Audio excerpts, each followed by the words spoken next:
Alright, it's a chilly Tuesday morning here, and I'm just about to start getting ready to break camp. You can see there's a frost overnight, and it is currently kind of chilly, but the sun behind me is nice and warm, and feeling pretty good. Didn't get a lot of sleep last night, but I got some good rest. It was a little bit too cold to really get some deep sleep, I guess, but sorry, I'm squinting, the sun's kind of bright. But yeah, it's a pretty good stay here in Sawtooth. I really enjoyed this. This camping spot is great. I only saw like one person the entire time I was here, and that was like a Jeep just driving by on Monday afternoon. And so yeah, I was like alone the whole time, and it was fabulous. I was so worried that it was going to be like wall-to-wall RVs and tents and everything out here, but you know, along most of the road it kind of was. As of obviously the Eclipse and everything, obviously any other weekend it'd be basically abandoned. But yeah, I lucked out, got a good spot, and now it's time to say goodbye to it so I can actually sleep in a proper hotel tonight and be nice and warm and have a shower. Although I'm feeling pretty good, I have to say, because I've been using a just a spray bottle full of water to sort of spritz down, and then it's a little over there. Anyways, it's just like a regular spray bottle, not like one that used to have bleach in it or anything. I got a fresh one off Amazon. Spray down, towel off, and you know, even after having a little bit of a hike or something, cleans up perfectly nicely. And I mean, I feel fresh, I smell fresh, and you know, it's not like I have a shower in there or anything. Where was I going with that? Be nice to have one, but I don't need one. But a proper warm shower would be kind of nice right now, just to sort of get that fully warm, refreshed feeling. Anyway, I'm going to get some breakfast, and I'm going to roll out of here, and hopefully next time I see you guys, I will be, I don't know, maybe at Craters of the Moon. We'll see. And I guess we'll find out when that happens. Alright, I apologize in advance for the wind noise. There's a bit of a breeze here, but this is Craters of the Moon, and I'm going to go walk around it, so that's pretty cool. This is a gigantic lava outflow from some volcanoes, I think, like over there somewhere, possibly. This is a sign that's over there that tells me exactly where the volcanoes are, but the important part is lots of lava and big black field, and a really nice breeze, which I'm happy about because it is fucking hot right now. So I'm going to go over to the trailheads and see if I can get some water in my hydration pack, and then I'm going to walk around for a few hours. So Craters of the Moon was super windy, so I couldn't get a lot of voice recorded there. Plus, it was also really crowded. I think everyone following the Eclipse got their science nerd on and wanted to just go see all the lava flows, like this crunchy stuff here. And yeah, I couldn't see even half the park. I think I got to stop off at 2 of the locations on the loop. I would like to go back someday. It is really neat. But I did get a few video clips and a few nice pictures, including this nice folded lava here, as well as a bit more of the sort of crinkly stuff over here. I did tried to record one bit with audio, but it was just unusable. I recorded it in front of these cinder cones here, but I mean, you literally can't hear anything. This is really beautiful here, this blue lava here. I don't know what mineral that is, but yeah, it's really cool. Anyways, these sites were great. There was not a lot of trash, not a lot of people misbehaving, which is what I always worry about when I'm going to a place like this. This is a really huge lava dome thingy here.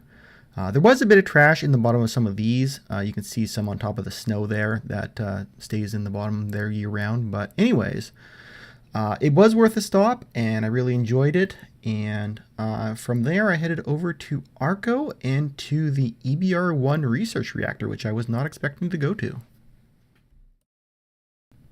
So as I was pulling through Arco, I noticed that there's something a little bit special about this town, and as it turns out, right next door is the EBR-1, world's first breeder reactor, not just nuclear power plant, and they were turning uranium-238 into plutonium-239 here. Now it's a 2-stage liquid metal-cooled reactor. You can see the diagram there, and these are all the control panels in the control room here. So this is a pretty amazing reactor. They were turning you know, essentially a waste product, useless, unenriched uranium source into a usable reactor fuel, the plutonium, and they were also producing power while they were doing it. So they were essentially getting, you know, free lunch there. Now this is the entire power output of the system. There's just a little turbine, a little generator, and when they first turned it on, they just powered these 4 lights here. And this is, I believe, the primary heat exchanger, and that's the secondary, I think, where they would boil the water. Now this part's interesting here. So the sort of octagonal building in the background there is the actual entire reactor itself. That's where the fuel goes, that's where the reaction happens, that's where the shell of unenriched uranium is turned into plutonium, and the sort of torpedo looking thing in front of there is actually a little shuttle they used to carry the fuel rods back and forth when they were loading and unloading the reactor.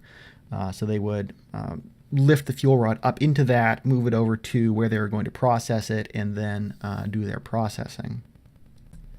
And speaking of processing, this is where they did a lot of it. They have a set of pantographs there, which they would use to manipulate all of the chemistry going on inside, so they could strip away unreacted fuel from reacted fuel, or they would do the plutonium from uranium separation in here. And I was trying to show like how thick this lead glass window was, but it's kind of hard to see on the video. You really have to see it in person to really get an impression of like just how much glass you're looking through there and how much light it absorbs too. And I tell you what, it was a different time back there. Definitely don't have modern work standards. So in the basement, there's also this room here, which again looks into the hot area where they would be working on the shell that surrounds the reactor to remove the uranium shell, extract the plutonium from it, put on a new shell to be enriched back into plutonium again. And wrapping up the inside, we have the generator room where they had a diesel generator that would be able to provide them with power when they couldn't rely on grid power.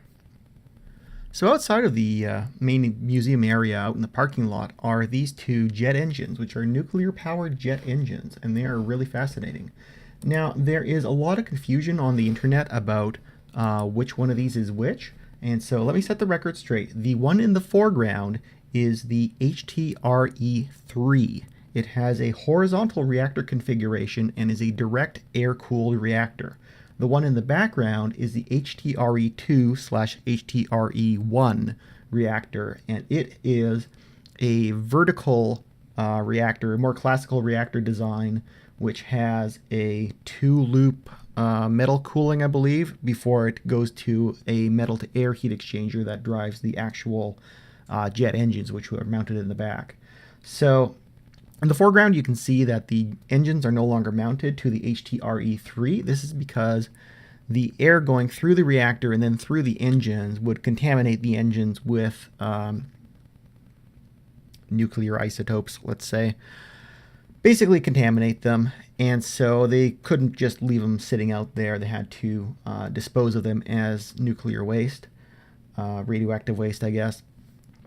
Anyways, I took a few nice pictures of these engines, which are, I mean, you're standing next to them and you're like, holy shit, this thing could have been flying through the sky powered by the power of the atom. And like, they're huge. You can walk right up to them. They are an absolute marvel of mechanics and engineering and everything else. And even if they were just these 2 engines alone as well, there's also a train car next to it, which was insulated against shielded against radioactivity.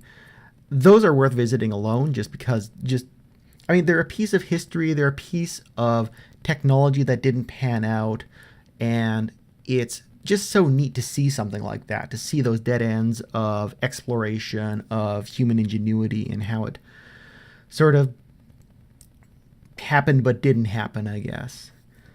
So anyways, that wraps up the EBR-1 reactor tour, and following that, I made my way to the hotel.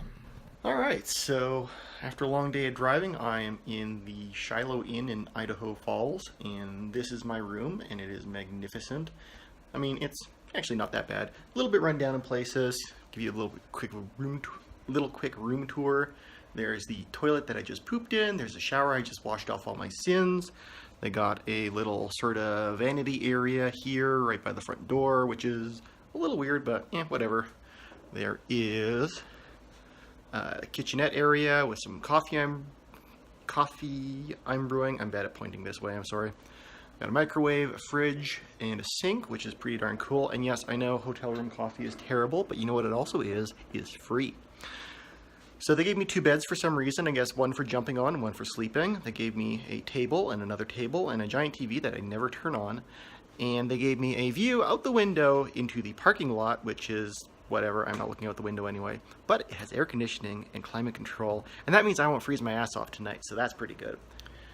Anyway, so this afternoon I went over to Craters of the Moon, and that was surprisingly busy.